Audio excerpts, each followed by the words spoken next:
One of the most frequent questions I get revolves around my dashboard perspective. So let's go ahead and build it, and then we'll talk through and I'll show you how some of it works. So if I'm building a new perspective here, I'm just going to call it dashboard.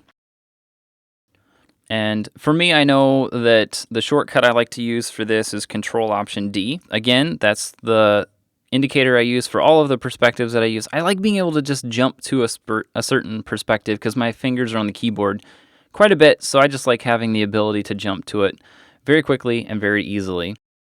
For me, the dashboard is a context-based perspective. It's a working perspective, so I'm going to work off of it from the context view.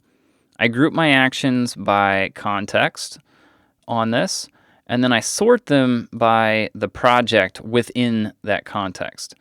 So just so I can watch this in the background, I'm going to double click on this just so we can keep an eye on how it's progressing as we go here. So again, I've got the actions grouped by context. I have them sorted by project. I like to leave my layout per the preferences that I have overall. Again, I like to keep it consistent across all of my perspectives. Let's scroll down here, and then we get to the filtering.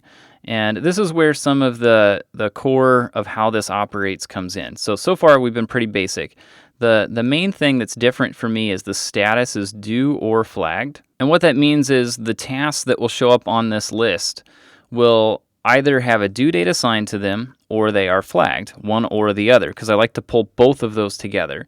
The main reason for that is because I need to know if there's something that's due, and if it's going to be due within the next 5 days. That's how I have my preferences set. So if it's due within the next 5 days, I want it to show up on this dashboard, and I will review that through my forecast fairly regularly.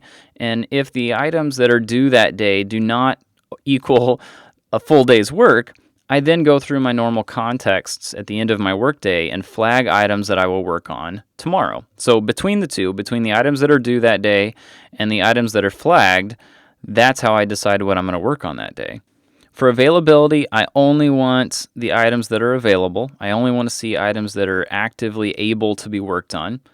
And I don't care what the duration is on these. I know that I don't have estimated times in here at all, so there's no point in filtering it by that. The contexts, I just leave it at all contexts. I just like seeing the full list sitting there so that I can see everything it is I need to work on. I don't do any searches, I don't do any focuses, and I don't do any of these sidebar selections. So I'll clear those out. And for me, I know that my dashboard is pretty important, so I'm going to make sure it stays in my sidebar. And then I am going to drag that up until it is directly underneath of my inbox. It's the most important outside of my inbox, so I want it right up there at the top so that I know that I can work from it. So if we go to the main list now, we can see that within my system that I have set here, the only items that are either due or flagged is this one task that I have flagged. So just to show an example of this, let's go to the projects. And let's say that I have an article, and this particular article, it's due today. Now, let's switch back over to the dashboard, and now I can see that there is another task. It's due today at 9 p.m. that I need to write that article today. So now I can see the items that are due, but I can also see the flagged ones. And the beauty of me having this in this list of these by context is I can look at the major groupings here. So whenever I look at this in the morning and I'm seeing everything I need to work on for the day, what I'm actually seeing is I need to be putting myself in the analog context, and I'm also planning to put myself in the communicate context. So I know that sometime today I need to do both of those. And just because you know how things typically work, when there's something that's a due date like that and it says write, I just know my article thing well enough to know that there's a lot of things that are going to come after that. If I come in here and I check that off, now I've got another context that I need to work on. So now I'm going to shift myself over to that MacBook Pro context and start to work from there. So if I'm going to work on the project itself, you can kind of see how it progresses and it moves through that dashboard throughout the day. So the way this typically works is if I look at this as if I'm looking at it at the end of the day. So hopefully this is what I'm seeing at the end of the day. And as I go through, and I try to clear out a lot of my inboxes at the end of the day, that way I know I've got everything up to date. But if I'm looking at this and I want to see what do I have going on tomorrow, I can take a look at the forecast. And if I go to the forecast and then I look at tomorrow, I can see that there's no items planned that are due tomorrow or due within the next 5 days as of tomorrow, if that makes sense. That means I can go to my context view and make a decision on what it is I want to work on tomorrow. So if I go to this context view, I can see my horizons at the top. So if I want to see what my goals are, I can do that. But more often than not, I'm going to scroll right past that and start to look at the items that are on my list that I can start to work on tomorrow. So in this case, I know that I need to get a wonderful snot sucker for my sister since they just had their first child. They need to be experiencing this. And I also know that I need to confirm with John about Saturday.